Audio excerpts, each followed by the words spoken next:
Assalamualaikum warahmatullahi wabarakatuh. Waalaikumsalam warahmatullahi wabarakatuh. Good afternoon, everybody.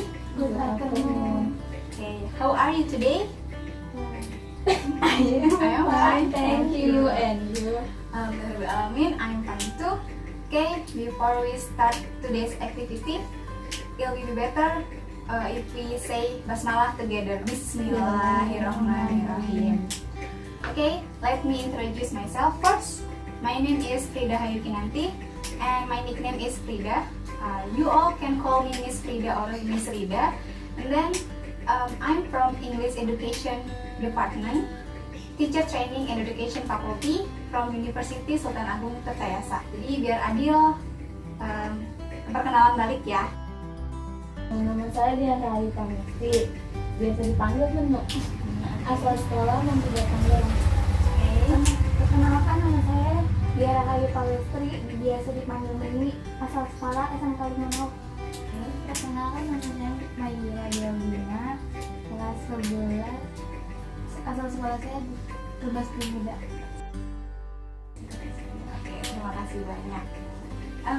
Okay, before we start, I have a one picture. Please to guess it. Everyone, do you know what this is? Bukan. Tahu gambar apa ini? Uang. Money. Ini gambar perangko. Oh, perangko. Ya, this is a postage stamp atau perangko. Perangko itu biasanya ada di surat yang digunakan kalau zaman dahulu itu untuk menentukan kecepatan pengiriman suratnya. Nah, pernah nulis surat nggak teman-teman? Pernah nulis surat? Kalau terima surat? Surat dari sekolah juga. Iya, benar masuk. So, letter has divided into two categories. First is formal letter, and the second one is informal letter. Jadi yang pertama itu ada surat resmi, dan yang kedua itu adalah surat tidak resmi. Nah, apa aja sih yang masuk ke kategori surat resmi? Surat undangan resmi masih. Surat undangan. Ada lagi? Surat keputusan. Bisa tuh, terus ada juga surat lamaran kerja, itu juga bisa bersifat resmi. Surat pengumuman juga bisa resmi kalau dari sekolah kan biasanya. Nah, surat yang informal atau tidak resmi itu apa? Surat pribadi. Nah, sekarang kita bakalan belajar personal letter. Personal letter itu artinya surat pribadi, teman-teman. Nah, but before that we should know the purpose when we studying it. Jadi kita harus tahu dulu tujuannya apa sih dalam mempelajari personal letter. Nah, tujuan yang pertama itu, I hope you all be able to understand and know what is the personal letter. The second one, I hope you all understand and know what is the structures of personal letter. And third, I hope you all understand the social function and also language features from personal letter. Nah, sekarang teman-teman, I need one volunteer to read this part. Siapa yang mau baca? Aku aja. Boleh, silakan. Dari sini sampai sini ya. Yeah. Personal letter is a letter that is written to people with no such a friend, parent, sibling, and Interaksi. it usually contains personal interests such as intuitive and reunion, asking for situation or telling stories about experiences. Oke, terima kasih banyak. So, definition of personal letter is a letter that is written to people we know, such as friends, parents, siblings, and etraksa. Etraksa itu dan lain-lain. Jadi, personal letter itu ya surat yang kita tulis ke orang yang kita udah tahu, kita udah kenal. Kayak teman, orang tua, sahabat. It usually contains personal interest. Ini tuh biasanya tuh berisi kepentingan pribadi, such as seperti inviting a reunion, undang reuni, asking for situation, nanyain keadaan, dan yang terakhir, or telling stories about experiences. Kita bercerita mengenai pengalaman kita. What is the social function of personal letter? Personal letter has several social function. First, can increase familiarity in relationships.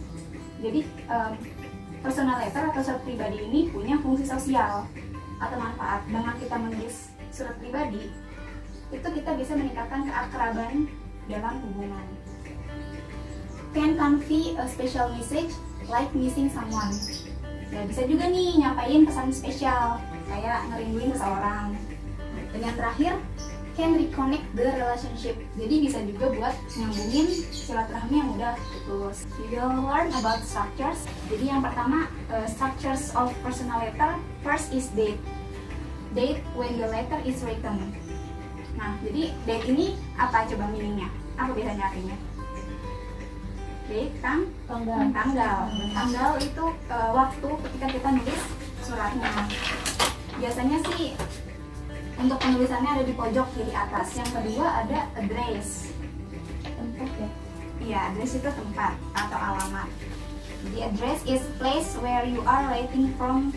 Ya, jadi address itu alamat yang menunjukin lokasi kita saat menulis surat tersebut. Dan untuk penulisannya itu ada di pojok kanan atas, biasanya begitu.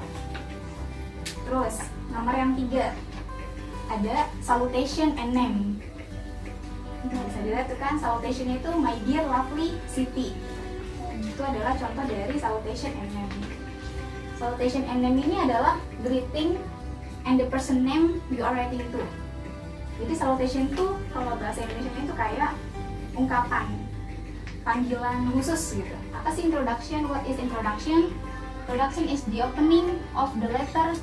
Usually start with how are you or refers to previous letter. Jadi di introduction ini isinya adalah kalimat pembuka dari surat yang kita tulis. Biasanya kita bakal basa-basi dulu nih, small talk. Gimana sih kabarnya gitu kan? Kita nanya ke yang menerima surat. Atau kita bakal bilang, ini surat kita tulis sebagai balasan surat kamu yang sebelumnya. Gitu. Nah, what is the body? Body is the main part of the letter. Jadi ini bagian yang penting banget di dalam sebuah surat. It includes what you want to write to other person. Jadi kita tuh menulis di body itu ya isinya untuk nulisin gitu. Sebenarnya apa sih tujuan dari menulis suratnya gitu. Closure is the part indicates the letter is going to end. Nah, ini lawan dari introduction. Kalau introduction tadi kalimat pembuka, yang ini kalimat penutup. Terus yang bagian words of love itu nomor 7, complimentary clause. This is short expression like love you, sincerely yours, and etraksa. Jadi kalau bahasa Indonesia itu kayak salam rindu dari kita atau salam hangat dari kita gitu. Nomor 9 itu postscript PS. After third in a letter, you begin with PS and end it with your initials. Nah, PS ini tuh kayak buat nyantumin pesan khusus. Nah, itu posisinya itu sebelum tanda tangan sama nama kita. Makanya baru setelahnya ada nama Lana, itu kita masuk ke yang signature. Signature of names of the writer, itu baru tanda tangan sama nama kita. Language features in personal letter. Language features ini tuh artinya unsur kebahasaan. Jadi penggunaan bahasa yang dipakai di personal letter atau surat pribadi. Nah, biasanya personal letter itu use active voice. Jadi maksudnya use active voice itu kalimat langsung gitu. Dan kemudian ada write in a natural conversational style. Jadi penulisannya juga natural. Terus yang ketiga ada use first and second person pronouns such as I, you, and we. Nah, itu maksudnya adalah penggunaan kata ganti orang. Kayak itu kan orang pertama. Terus orang kedua itu you sama we. Itu termasuk. Yang keempat nih, slang can be used. Bisa banget nih buat pakai bahasa gaul. Tapi dependent to the receiver. Kalau misalkan penerjemahnya orang tua nggak bisa dong kita pakai slang word. Itu ada tabel di mana ada keterangan salutation, closing, starting the letter, conclusion, dan itu adalah ekspresi atau ungkapan yang kalian gunakan buat di bagian tadi. Misalnya kayak salutation ya, kalian bisa milih mau pakai dear, the dearest, the sweetheart. Nah, di keterangannya tuh depends on how well you know the person are you writing. Dan yang kolom conclusion tuh dipakai di sini, closure, itu juga sama. Ada pilihannya, kalian bisa pakai sesuai kebutuhan kalian. Nah, sejauh ini teman-teman ada yang ingin ditanyakan dulu? Any questions? Ada. Cukup? Saya pikir itu cukup ya. I will conclude for this today's activity. So the conclusion for today's activity is personal letter is a letter that is written to people that we know and usually contains personal interest, and also personal letters has several structures. Thank you for your attendance, and also remember to always practice 3M untuk mencuci tangan, pakai masker, dan juga menjaga jarak ya. That's all from me. Wassalamualaikum warahmatullahi wabarakatuh. Waalaikumsalam.